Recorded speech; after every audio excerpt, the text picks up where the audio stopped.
Hello, everyone, and welcome into another episode of the Big Blue News Podcast. I'm your host, Chris Beasmore, and sadly, my co-host, Nolan Fleming, couldn't join me tonight. But tonight, we are joined by a former Kentucky quarterback and card killer, Steven Johnson. How are you doing? I'm great. How are you? I'm doing well. I'm excited. UK basketball just won, so it's been a good night, even though it was a little nerve-wracking for sure. Gotcha. All right. Yeah, but all right, let's get into it. I've already had you all in my podcast twice, but I want to talk a little bit about Kentucky football. They've been struggling the past 2 years, and this year it's been a little bit of a disappointment. I just want to see what your reaction has been from this season.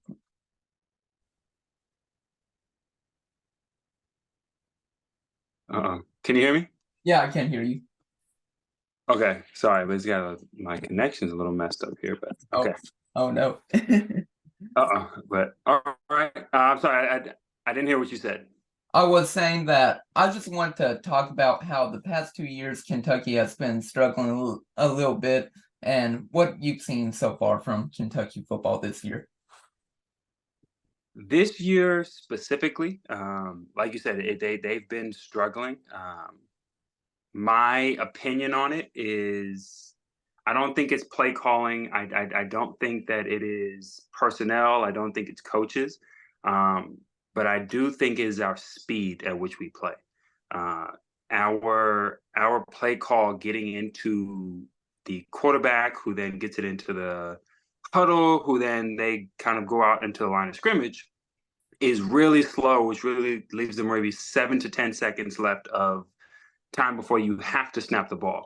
And that's what's frustrating for me to watch because as a quarterback, you have all these pre-snap progressions you have to go through. And 7 seconds is enough time, but if they move around, you still have to make those changes, not just the quarterback, but also the offensive linemen, the receivers kind of have to see things as well. So I think that's where we're struggling a bit, which is kind of taking away from our production offensively. Yeah, and I don't know, how was it like whenever you were at UK as being a quarterback? Obviously, I know we had a different offensive coordinator, but when did we start snapping the ball? I know it's been forever since he last played. Do you remember? As soon as the play is over, or even for me, sometimes as maybe Benny's running down the field or somebody's running down the field, I'm looking to the sideline, trying to get the next play so we can go.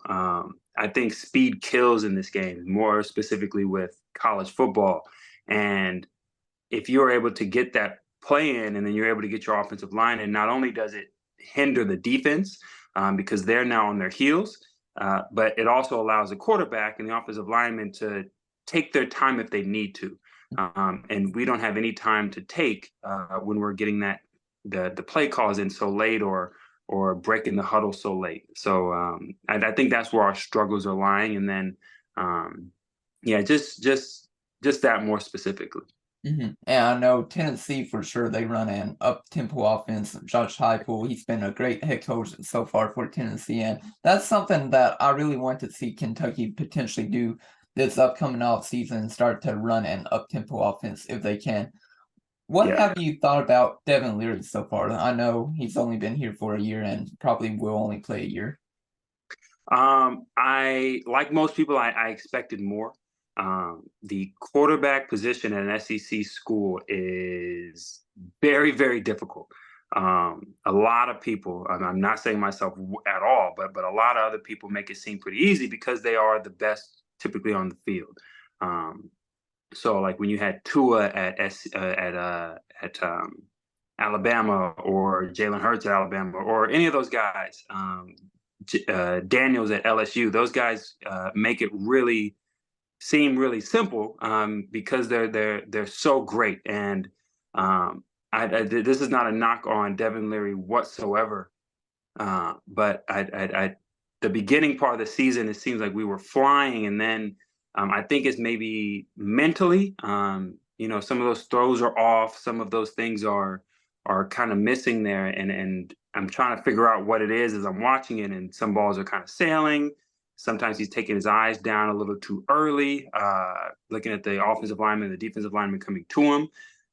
So I think to wrap all that long monologue up was that it's a little mental. And we've got one more game here as the regular season comes to kind of figure that out, and it's a big one.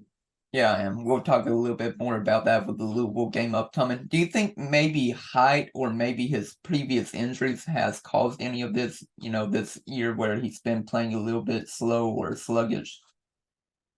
His height, no, but definitely injuries. I know for me, being injured is a tough try to come back. Don't want to hurt again. That's the last thing you want is not just but you don't want to let your team down. So it could hinder some of your throws. It could hinder some of the opportunities where you kind of take off and scramble. Mhm. And Devin Leary is definitely not a slow guy. So for him to take off and run is pretty easy to do with his feet. But with injuries, it kind of you second guess yourself. So I definitely injuries could potentially be in that. But I mean, the only person that really knows that is Devin himself.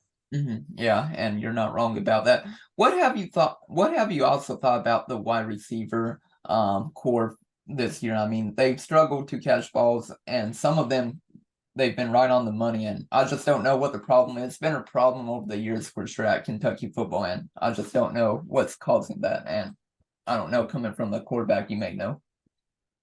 And I don't think anything's causing it. I think that one, as Kentucky fans, myself included in this, we are so much heavily involved in this team. We want to see them succeed. We want to see the best of our guys. So any small thing that happens, a drop catch, a misalignment, a misread, a misthrow, even, we are man, how could you miss that? And I don't think it's as many misses as or more misses than any other team. I think that a culmination of things are happening. We may drop a couple passes here and there, but we also may have a few overthrows. We're holding on to the ball too long. We have a few missed blocking assignments. So all of that combined together really kind of makes the diehard Kentucky fan go, man, kind of hyper focus, hyper fixate on one thing, which is maybe it's the quarterback position, or maybe it's guys dropping the ball. But I'm really happy with this receiving core. Uh, I love Dane Key. I mean, he's amazing. That dude plays with energy. Him specifically, I think he's awesome. But that he's had a couple drop passes. A lot of other guys have a couple drop passes. So, like I said, I think we're just avid fans, and we want to see the best from our guys and have them play up to their potential. And sometimes a couple of these things we kind of hyper focus on. Yeah, and maybe you could talk a little bit more about Berryon Brown and Tavion Robinson. They are also two key wide receivers for. Oh yeah. Yeah, they have been studs. And I mean, you've got those guys on the outside and in the slot position, and they just running by people, and they can even go up over people and get the ball as well. Which I think this is a one of the best receiving cores that Kentucky has had. I'm always gonna argue for my guys as Mhm. well because I had some studs. But Yeah. if you look at it right now, you've got all three of those guys, and they are phenoms. Like I said, I think we just kind of hyper focus, hyper fixate on a couple of these drop passes in culmination with a lot of the other misassignments. Yeah, and you're not wrong. You did have a great wide receiving core with Jared Johnson, Jeff Badet, great Yep. receiving core, and then also obviously you, great quarterback, and then our running back room was great as well. I just wanted to talk a little bit more about the state of the program as well. Obviously, family members were calling out the Kentucky football program during and after the game. What does that even mean at this point? Like, should UK fans worry about that if family members are talking about this, currently? No, I don't think anybody should worry about it. Don't want to dive too deep into it, but there was always every year somebody's mom, somebody's dad, mine included, have something to say, right? And it's every single year from some player, whether they are right or wrong, is kind of up in the air. But we all have our emotions, like I said, and we all want to our goal is for our players, our sons, ourselves to do the best that we can within this football program. So I don't think that's something that is too big of a deal. Yeah, and I know after the South Carolina game, some people are calling for Mark Stoops and others to be fired. Mhm. You were coached under him. What do you have to say to people who are doubting Stoops currently? I am the biggest fan of Mark Stoops. I can't sing his praises enough. Net, when people see coaching, they see coaches, they see the guy on the field, but they don't see the guy in the locker room, the guy there on Sunday when you're in the training room trying to get help and he's sitting there with you for 2 hours, the guy that'll stop by your house and just make sure you're okay. So for me, I can't say anything bad about Coach Stoops. I think he's a great coach, not just on the field but off the field as well. And like I said, we are um, very avid fans for Kentucky football. And I was one of those people that were very disappointed Saturday. I can't even lie to you. It was a tough game to kind of sit through and watch for 3 hours, to see us struggle. But I don't think that it's coaching. I don't think it's any of that. My main thing, I think it is the speed in which we get play calls in. Our defense is solid. They are locked in. Um, but I think it's the speed at which we get those plays in. Yeah, and a lot of people have also been saying that Kentucky football has been playing undisciplined since, the Georgia game because there were a lot of holding calls or, unsportsmanlike conduct. What does Mark Stoops and, the players have to do in the offseason and going forward to make sure the team is disciplined? Um, Calling it undisciplined, I think is the wrong thing to say. Uh, because my team, when we were out there, you could call us very much undisciplined. I mean, there was a lot of talking, a lot of mishaps, a lot of mistakes, right? But that really comes from leadership to make sure guys don't do that again. That comes from Devin Leary. That comes from all of our guys that are seniors on our team that are like, okay, you're on the offense, watch the ball, you know the snap count, don't do it again. Um, Myself included, I jumped off sides once, but and when we were in Wildcat. So calling it undisciplined, I don't think is the correct term. I think our guys play with great passion. It's just a couple mental errors that we have when we're playing at such a high intensity, high level, where we're just trying to fire off the ball, holding calls. You're really just trying not to get your quarterback killed. So you'll tug on a jersey a little bit, and that call is going to get called Mhm. most of the time in the SEC. So yeah, it's a couple things. Yeah.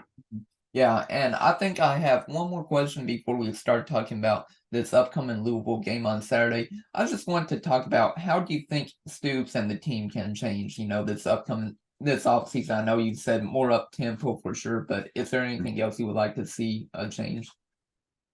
Leadership. Leadership. With me, we were.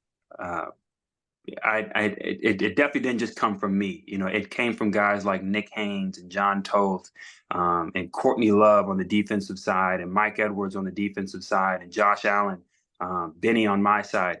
There were guys on the offense and on the defense that were going to be in your face, not publicly, but in that locker room, on the weekends where, hey man, you can't do that. If that happens again, there's going to be some problems. So I think it's a big leadership thing, that some of these guys kind of have to step up in that role to let guys know we can't keep doing this anymore. Mhm. And I think my final question, like I said, I keep saying final question before the Louisville game, but my Mhm. final question is, what do you think who do you think Kentucky can add in the transfer portal if they do go after a transfer QB? Obviously, they could keep a true freshman with Cutter Boley coming in next year, or go with Kai Sharon or Destin Wade. But what do you think about the quarterback room going forward? Should they go after another transfer quarterback?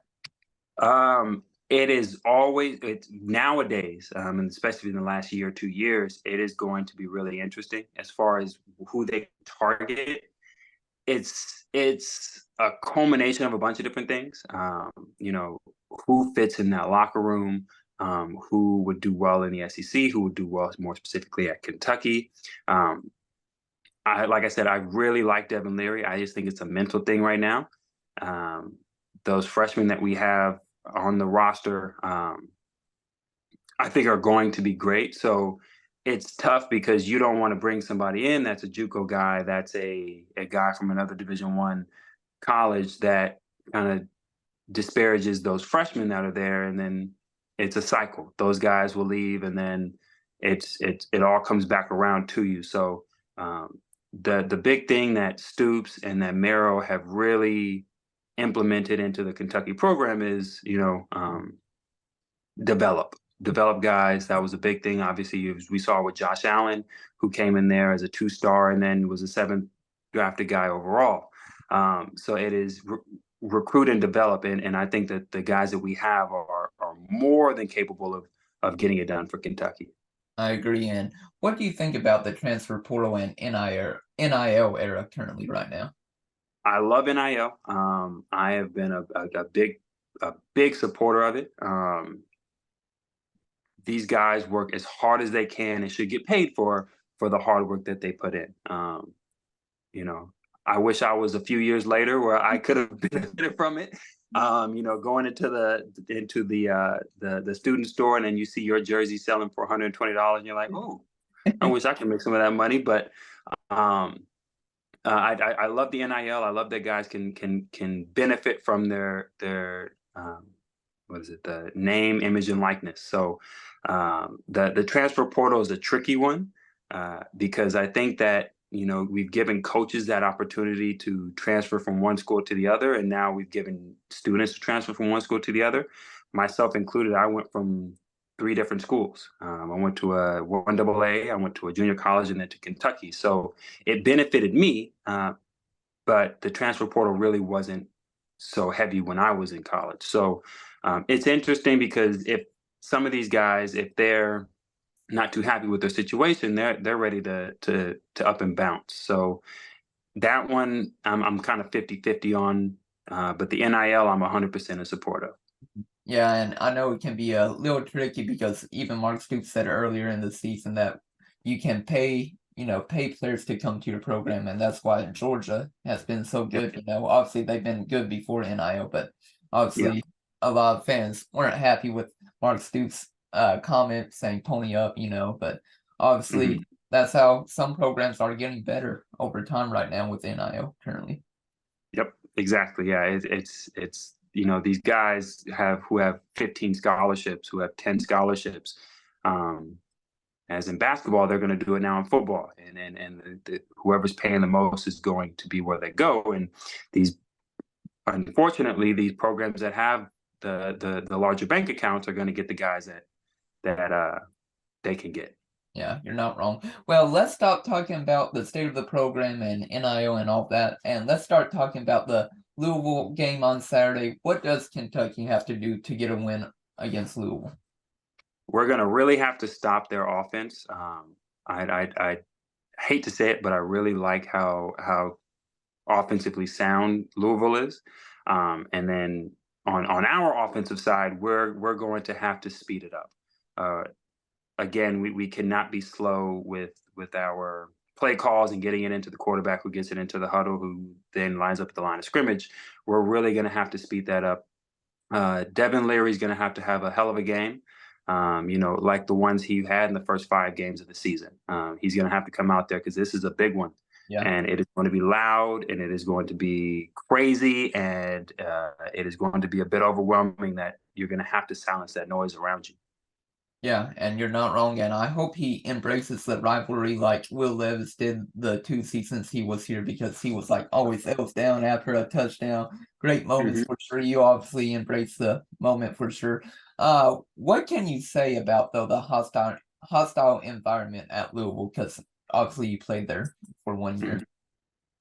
I love it. I love it. That is kind of where I think I differ from a lot of people. I really strive in environments like that where it's all against me. Um, the louder it was, the more they're cursing at you, the more they're shouting at you, the more energy was brought on to me. So, I don't know if that is this team's mo, um, how they'll react to it. I know that we've got dogs on this team, and a lot of them really rise up to the occasion. But for me, I absolutely loved it, and I really hope that this team can embrace that because it is going to be uh, very, very, very loud and very overwhelming, and you're gonna have to block out that noise. Yeah, and how did you all plan to play against Louisville to win eventually, obviously, back in 2016? Because y'all were big underdogs that game. We on the offensive side, I really kind of didn't want to focus on the defense because I knew Lamar is going to be the best guy on the field whenever he's on the field. So he's going to have to make mistakes, but offensively, we're going to have to keep up with them. We knew that there were some weaknesses in their defense, more specifically, some guys in their secondary, so we could take advantage of that. And as long as we had enough time, Juice is going to run by somebody, Jeff is going to run by somebody, Kwan, Dorian, those guys are going to just pass them and jump over guys. So we knew that we could score. It was just a matter of keeping up with Lamar. Yeah, and let's talk about, that Louisville game for you. What exactly did he say on that first play? I know we've rehearsed this, but I love bringing up this moment every time with you. I saw and I heard all of the loud noises. And like I said, for me, it is something that pumps me up even more. And not thinking about anybody else. You're not thinking about cameras. You're not. It's just 11 on 11. And for me, I love this shit. And I truly, truly do. And I knew we had a touchdown right there. I just needed to get some time. So yeah, it was an awesome moment. You're not wrong for sure. So, what do you think the score prediction will be on Saturday? Well, I always pick Kentucky to win. I think it's going to be a shootout. I really do. I think it's going to be a high scoring shootout, similar to what we had back in 2016. So I'm thinking we're about 38-35, around that range.